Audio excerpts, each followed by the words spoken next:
Hello viewers, আসসালামু আলাইকুম। দূরে এবং কাছের বন্ধুরা, তোমাদেরকে আমি নতুন একটি রেসিপি দেখার জন্য আমন্ত্রণ জানালাম। আজকে আমি তোমাদের সাথে শেয়ার করব একটি সবজির রেসিপি, যে সবজিটা খেলে মনে হবে যে মুখে লেগে আছে, এত মজার। এই সবজিটা অবশ্যই বাসায় একবার হলেও ট্রাই করবে। এজন্য আমি চুলায় একটি প্যান বসিয়ে দিব। প্যানের মধ্যে 1 কাপ পরিমাণ তেল দিয়ে দিব। এই রান্নাটার মধ্যে আমি একটু তেল বেশি ব্যবহার করলাম। দিয়ে দিব 1 কাপ পরিমাণ পেঁয়াজ কুচি আর 4-5টা কাঁচামরিচ কুচি। পেঁয়াজগুলোকে আমি হালকা বাদামি করে ভেজে নেব। আমার রেসিপিটি যদি তোমাদের কাছে ভালো লেগে থাকে অবশ্যই আমার চ্যানেলটাকে সাবস্ক্রাইব দিবেন আর সাথে থাকা ছোট্ট বেল আইকনটি অন করে দিবেন। এতে করে আমার নিত্য নতুন ভিডিওগুলো সবার আগে আপনার কাছে পৌঁছে যাবে। দিয়ে দিলাম আমি এখানে 10-12টার মতো চিংড়ি মাছ। এবার এর মধ্যে দিয়ে দিলাম 1/2 চা চামচ পরিমাণ হলুদ গুঁড়ো আর দিয়ে দিব পরিমাণ মতো লবণ। দিয়ে মশলাগুলোকে ভালো করে একটু ভেজে নেব।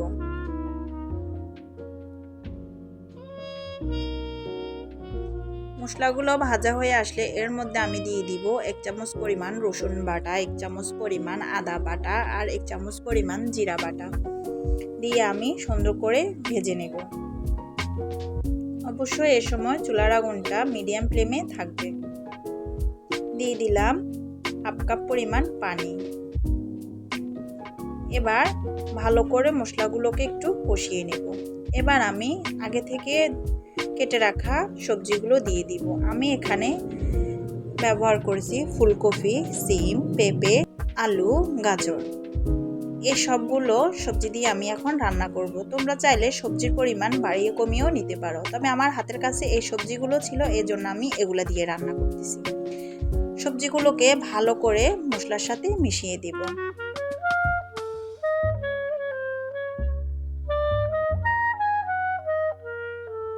এবার আমি ঢাকনা দিয়ে ঢেকে দিব 5 মিনিটের জন্য। মাঝে মাঝে ঢাকনা উঠে নেড়েচেড়ে দিব।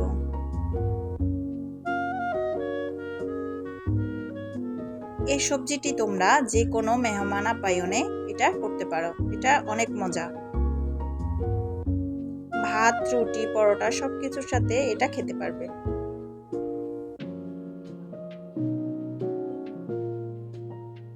এবার আমি এর মধ্যে দিয়ে দিলাম মিষ্টি কুমড়া।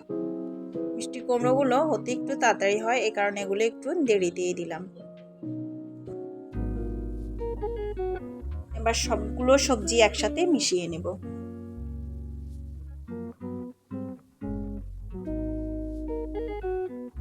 আবারও ঢাকনা দিয়ে ঢেকে দেব।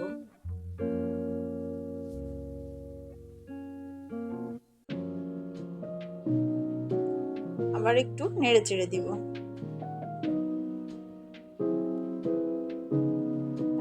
রান্না তো আমরা কম বেশি সবাই করতে পারি, তবে যাদের নতুন বিয়ে হয়েছে ব্যাচেলার ভাইয়েরা, ওরা তো রান্না করতে অনেক কষ্ট।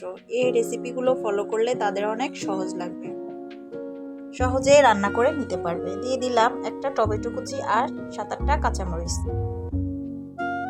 দিয়ে আবারও সবকিছু ভালো করে মিশিয়ে নেব।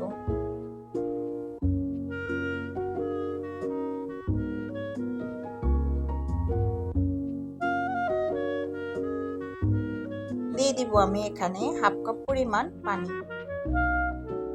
পানির পরিমাণ বেশি দেওয়া যাবে না, এতে করে সবজিগুলো নরম হয়ে যাবে। এ পর্যায়ে আমি সবকিছু ভালো করে মিশিয়ে নেব।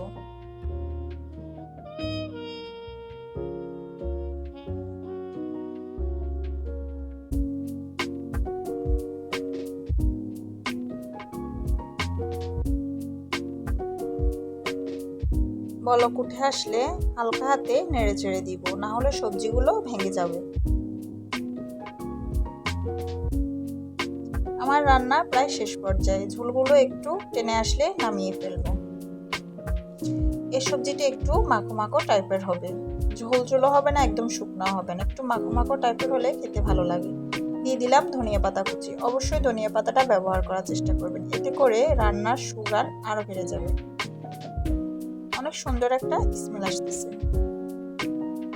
বাসায় রান্না না করলে বুঝতে পারবে না এই সবজিটা আসলে কতটা মজার।